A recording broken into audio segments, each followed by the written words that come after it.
Assalamualaikum warahmatullahi wabarakatuh teman-teman. Ketemu lagi di bengkel Babak Servis, bengkel tempatnya para teknis-teknis pemula kumpul.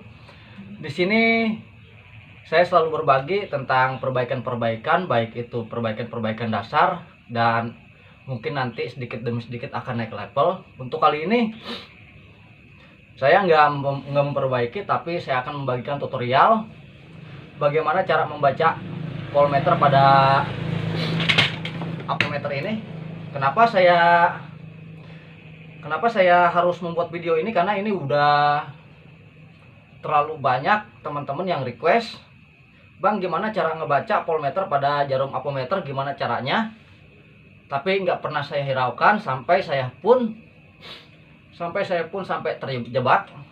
terjebak seperti apa. Jadi ketika saya itu membantu teman di Facebook waktu chat.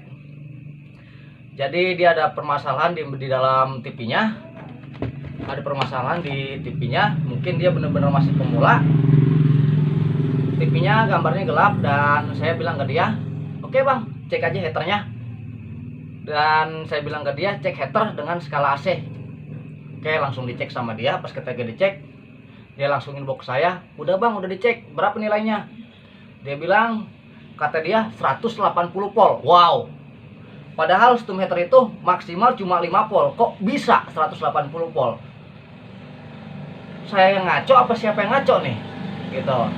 Jadi saya bilang ke dia, "Oke, Bang, saya minta ukurannya, saya minta fotonya, Bang. Coba difotoin. Masa sih sampai 180 volt sedangkan itu cuma 5 volt." Jadi ketika dia ngecek jarum ada pada skala 150, tapi itu bukan 150, itu adalah 5 volt. Karena kenapa? Dia belum bisa membaca jalur pada ampermeter ini, belum bisa membaca jarumnya, gimana cara kerjanya. Oke teman-teman, tanpa banyak basa-basi, oke kita langsung praktekkan aja. Tapi ingat, jangan skip biar nggak gagal paham.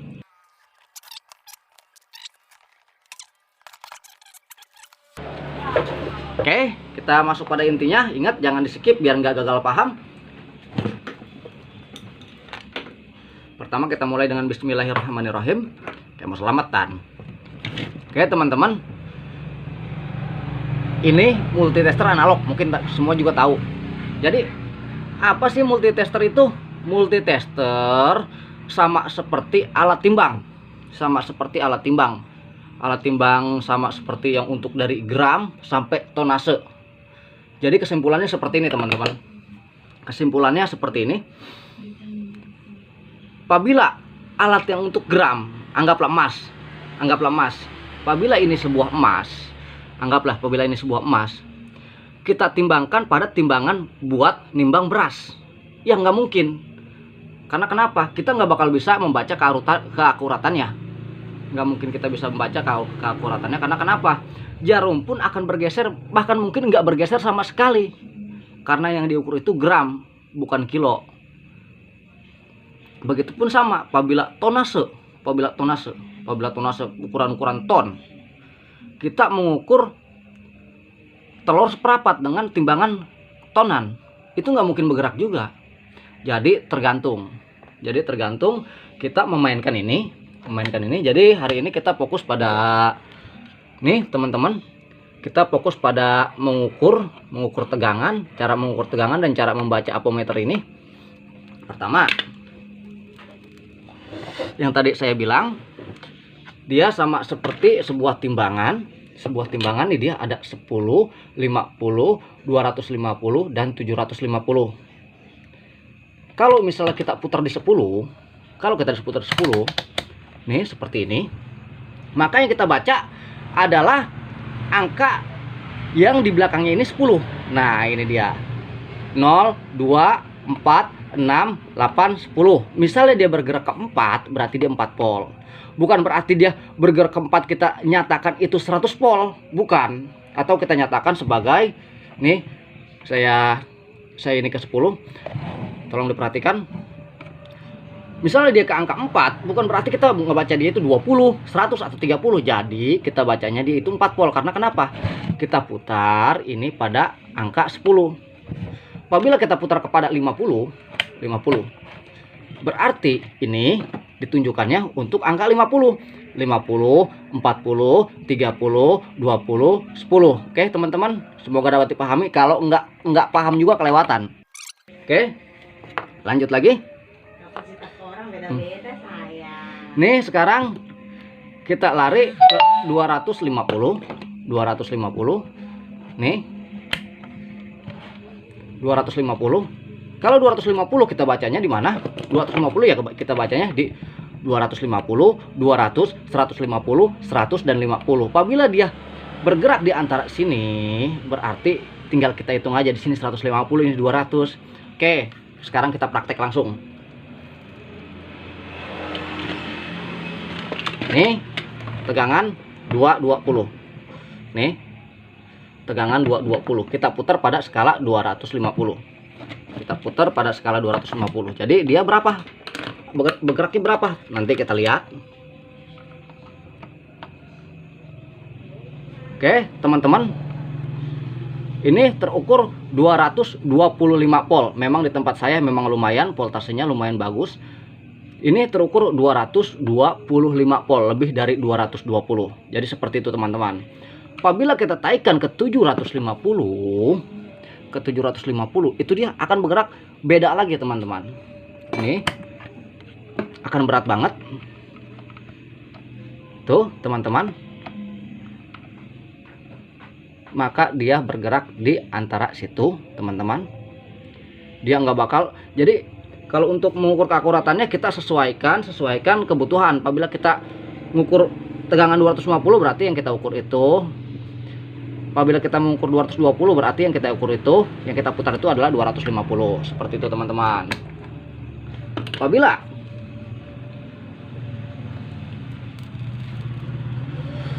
Apabila kita taruh di 50, anggap aja sebuah karung beras kita timbang di timbangan gram, di timbangan buat emas, yang ngaco pasti sampai mentok sini. Nih, tuh teman-teman, tuh jarum petak-petak, tuh teman-teman, tuh. Jadi seperti itu. Jadi tergantung yang kita butuhkan. Contoh saya aplikasikan lagi.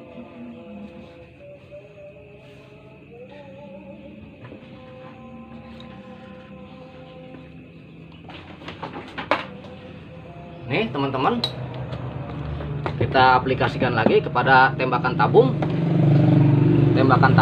Nih dia strum heaternya. Nih.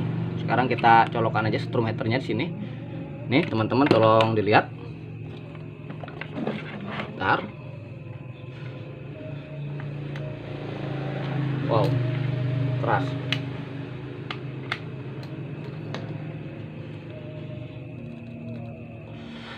Sekarang kita hubungkan pada strum heater. Strum heater itu kan strum rendah, strum di bawah 10 volt. Nih, saya colokan. Nih, teman-teman. Jadi kalau misalnya kita pakai 50, ini susah dibacanya biarpun dia berjalan amat sangat pendek. Susah untuk dibacanya. Paling dia bergerak di sini dan kita pun nggak bisa ngebaca ini sebenarnya berapa volt, seperti itu, teman-teman. Nih. Saya ukur. Tuh, kita nggak bisa membaca keakuratannya. Gimana supaya akurat? Karena ini di bawah 10 volt, berarti kita pakai di 10. Nah, barulah ini bisa terlihat 10, 8, 6, 4, 2, 1. Tinggal kita lihat. Nih, teman-teman. Oke, ini berarti 6 volt lebih. Dan saya taikan lagi strum heaternya. Saya taikan lagi.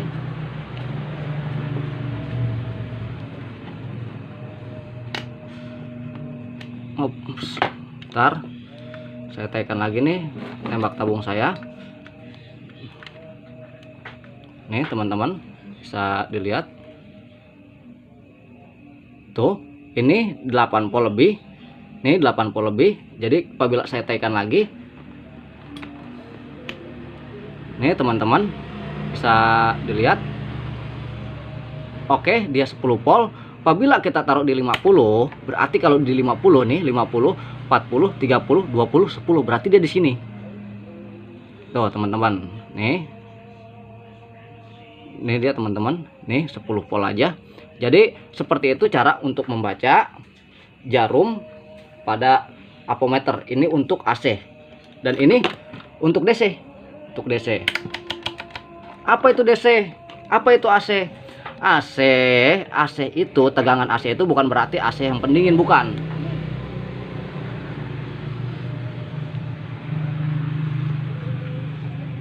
AC itu adalah strum yang masih belum tenang, yang masih bergelombang, yang masih bolak-balik, masih nggak jelas seperti itu. Karena kenapa? AC itu strum yang masih kotor, yang belum melewati sebuah dioda. Jadi tegangan yang belum melewati dioda itu sudah pasti tegangan AC, kecuali baterai. Kayak gitu teman-teman. Kayak misalnya contoh di trafo itu keluarnya AC, di switching keluarnya AC, dan setelah dioda itu dia akan keluar DC. Oke. Cara mengukur AC gimana? Cara mengukur AC sama seperti tadi, Apabila 50 di 50, 250 ya sayang. Dan sama seperti tadi, bedanya cuma AC dan DC. Oke, sekarang kita cek bagian skala AC. Saya taruh di 1000. Jadi kalau 1000 itu adanya di mana? Nih, 1000 itu tuh anggap aja nih angka 10 itu 1000. Jadi tinggal kita tambahkan 0. 10 itu 1000, 8 itu 80, 6 itu 60, 4 itu 40, 2 itu 20. Seperti itu teman-teman. Jadi kita cek pada bagian nih teman-teman, pada bagian apa namanya, pada bagian ini saya nih, tembakan tabung saya nih. Ini yang untuk bagian ininya, yang untuk bagian RGB nya. Untuk RGB nya memang sedikit tinggi karena kenapa? Sudah melewati sebuah elko, Sekarang kita ukur teman-teman. Nih, dia bisa lebih dari 250. Kenapa saya taruh di 1000? Karena dia udah melewati sebuah elko bekas TV, elko 400 volt. Jadi tinggal kita ukur aja. Nih teman-teman. Nih, terus terbalik. Nah, kalau untuk apa namanya? Kalau untuk tegangan AC itu harus benar-benar pas, yang mana nolnya, yang mana positifnya, seperti itu teman-teman. Nih dia. Oke, tuh teman-teman tuh terukur 300 lebih. Karena kenapa? Ini titik 2, ini ada titik 3, nah ini 4, berarti ini 200 lebih. 300 lebih sedikit. Tuh 300 lebih sedikit. Apabila saya turunkan di 250, apabila saya tekan 250, maka ini mungkin akan mentok. Karena kenapa? Ini batasnya 250 dan saya putar pun di angka 250 teman-teman. Nih. Oke, tuh mentok, melebihi 250. Jadi seperti itu teman-teman ulasan kali ini. Ulasan tentang cara membaca jarum. Kita jadi baru belajar nih 1, nih 2. Kalau untuk mengukur baterai di mana? Nah, untuk mengukur baterai bisa di sini, di angka 10 bisa, karena biar bisa kebaca. Kalau misalnya baterai yang kecil yang 1,5, kita bisa baca di sini di angka 2,5. Angka 2,5 adanya di mana? Nah, ini adanya di 250. Tinggal kita hilangkan aja angka 0 dan ini menjadi koma. Seperti itu teman-teman. Oke teman-teman, semoga dapat dipahami. Jadi kali ini saya rasa ini cukup, dan saya rasa ini insya Allah mudah dimengerti teman-teman, gimana cara mengukur tegangan nih, baik ini dan ini. Nanti video selanjutnya kita akan bahas tentang cara mengukur sebuah resistor, dan tambahan lagi satu untuk teman-teman. Untuk mengetahui apakah ini apometer bagus atau enggak, ngaco atau enggak. Karena kenapa? Kalau yang 50 ribuan sekali ada salah putar itu akan ngaco. Nih teman-teman, apabila ingin tahu dia bagus enggaknya, kita cukup di skala 1 kali. Nih dia. Nah, ini kita nolkan. Ini udah di 0. Sekarang kita taikan. Kalau dia naik berarti bagus. Tuh, berarti ini bagus. Oke, bagus banget. Jadi ini bagus banget. Ada perbedaan antara ohm dan kilo. Ini 1 kali ohm, nih 1 kilo. Oke teman-teman, saya kira cukup seperti itu aja. Kurang lebihnya saya mohon maaf. Semoga dapat dipahami. Wabillahi taufiq wal hidayah. Wassalamualaikum warahmatullahi wabarakatuh.